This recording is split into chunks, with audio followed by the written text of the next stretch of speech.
Un hombre que tiene una obra que es muy difícil de abarcar y de reducir, porque es una obra espectacularmente fuerte y vigorosa.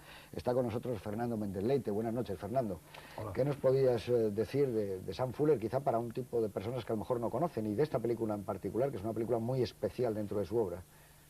Sí, Sam Fuller es un cineasta verdaderamente peculiar y único, ¿no? Yo creo que no se parece a casi nadie y que además tiene una obra también muy heterodoxa y muy extraña y que se ha movido en géneros que son convencionales, pero sin embargo ninguna de sus películas lo son. A veces para bien y a veces para mal, desde mi punto de vista. No, a mí no todas las películas de Fuller me gustan por igual, aunque hay algunas que me gustan especialmente. Es un cineasta que ha hecho, cineasta digamos de los de la tercera generación, es decir, de los cineastas que aparecen ya en la posguerra. Es un escritor, novelista, periodista y guionista, además de director.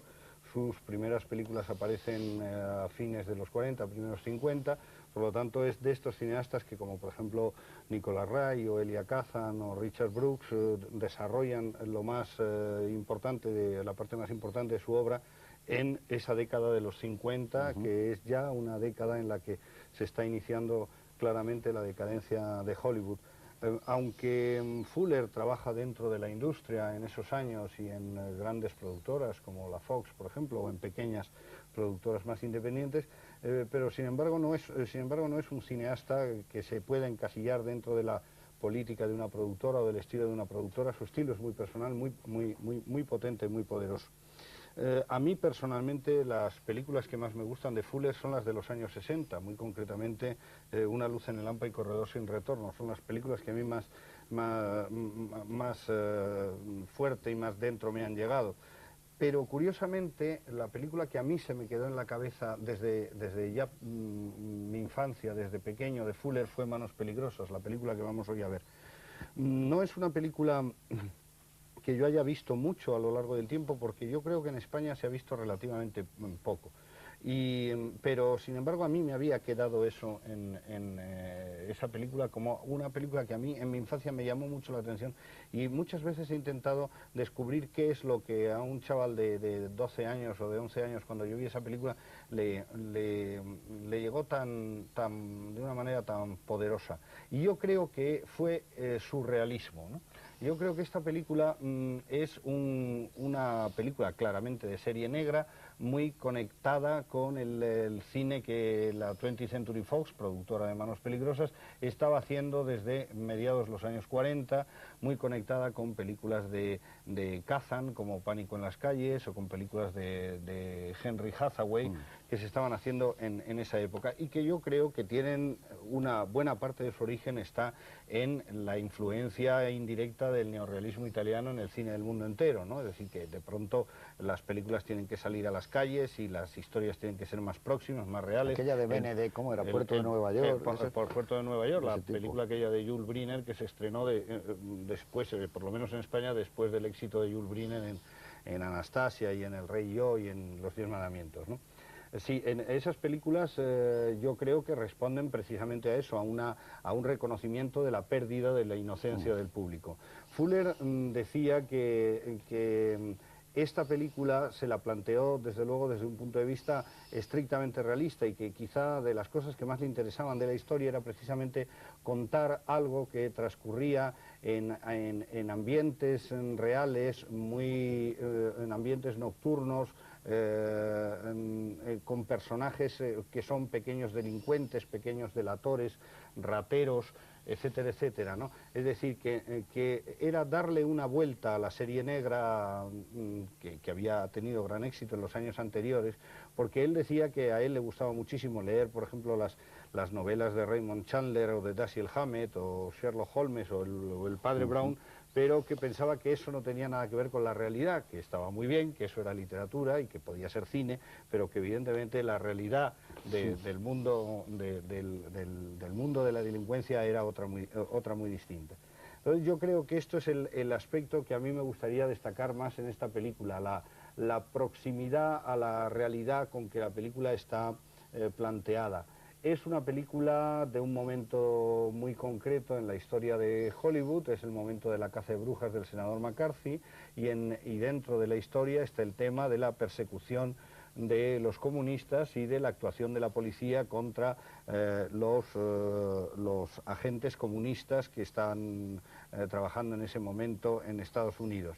La película tiene, desde mi punto de vista, una actitud ambigua al respecto, aunque parezca en algunos momentos muy propagandística, en otros no tanto, y desde luego yo creo que lo que llama más la atención en ese aspecto es precisamente que cada uno de los personajes adopta ante el tema una actitud distinta, es decir, hay una actitud profesional por parte de los policías que lo que están es intentando descubrir a la gente comunista, hay una actitud de desconocimiento y de perplejidad en el personaje de Jim Peters, hay una actitud totalmente militante y antimacartista, y macartista. Y anticomunista de Thelma Ritter, y hay una actitud de Richard Widmark, que al fin y al cabo es el protagonista, la estrella de la película, una actitud de desprecio hacia el tema directamente, es decir, es un personaje como muy libre, muy independiente, muy nihilista sí. y que adopta ante ese tema, digamos, ideológico,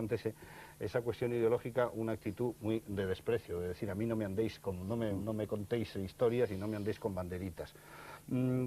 A mí otra de las cosas que más me gustan de la película es que tiene es de una fisicidad verdaderamente asombrosa, ¿no? La cámara está siempre pendiente de los personajes, enseguida, una vez que da un primer plano de localización de un metro que atraviesa un túnel, inmediatamente pasa ya unos primeros planos en donde los personajes quedan perfectamente acorralados y perfectamente relacionados físicamente unos con otros.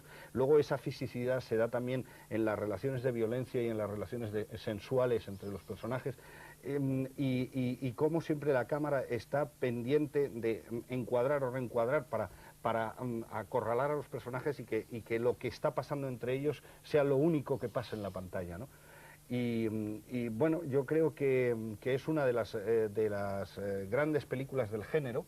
Es muy concisa, muy rápida, va siempre a lo que tiene que ir y no pierde nada del tiempo, y tiene, aparte de lo guapa que siempre fue Jim Peters, que fue una de las musas de nuestra infancia, desde luego, pero tiene dos actores sublimes que son Richard Widmark y Thelma Ritter, que a mí son de los que más me gustan del mundo. Muy bien. ¿Compartes esa opinión de los actores? Buenas noches. Sí, bueno, buenas noches. Miguel Marías. Realmente, yo creo que la interpretación de Thelma Ritter es una de las cosas más memorables que hay en esta película y en toda la carrera de Thelma Ritter, que siempre estuvo realmente genial, ¿no? Y yo creo que es también una de las mejores de todas las de Richard Widmark, en la que además no se pasa nada ni de un lado ni de otro. Es una interpretación totalmente incluso fuera del tópico que en ese momento era imperante y que podía haberse pensado que iba a ir por ahí. Y también Jim Peters, que siempre me parecía, además de guapísima, muy buena actriz, una de las 2 o 3 mejores interpretaciones de Jim Peters, yo creo que junto con La mujer pirata de Turner y quizá, no sé si Viva Zapata o algo así, en 3 registros muy distintos, y de una sensualidad efectivamente maravillosa. A mí me gustaba mucho en Un grito en el pantano, que estaba muy bien en esa película, pero creo que en esta está mucho mejor. Buenas noches, Juan Cobos. Buenas noches. Bueno, dinos una mínima aproximación a Sam Fuller antes de ver Manos peligrosas. Yo creo que de Sam Fuller una cosa que ha quedado un poco pendiente, pero que es muy esencial suya, es su amor y su dedicación al periodismo. De ahí surge una serie de cosas que se notan mucho en la historia de la película y en toda su obra, además. Y luego el hecho de que en la Fox ese precedente que ha marcado Fernando Méndez Leite está en la presencia de aquel productor, Luis de Rochemont, que aplica unas fórmulas muy cercanas al realismo y al neorrealismo posteriormente, y que se dan aquí también. Y por ejemplo, por eso Kazan trabaja con él, y se da la circunstancia de que una película de estilo contrario en cuanto a la ideología, que es por ejemplo La casa de la calle 92, en ciertos aspectos de su relación de realidad y tal, se parece a esta.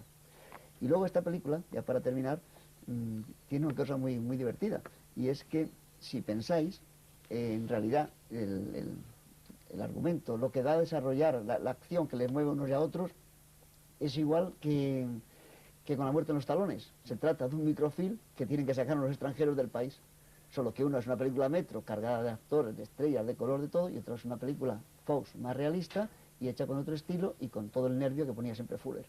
Muy bien, y además de ese microfilm, que yo creo que es muy anterior, naturalmente, a Hitchcock, hay otros iconos en esta película que salen por vez primera.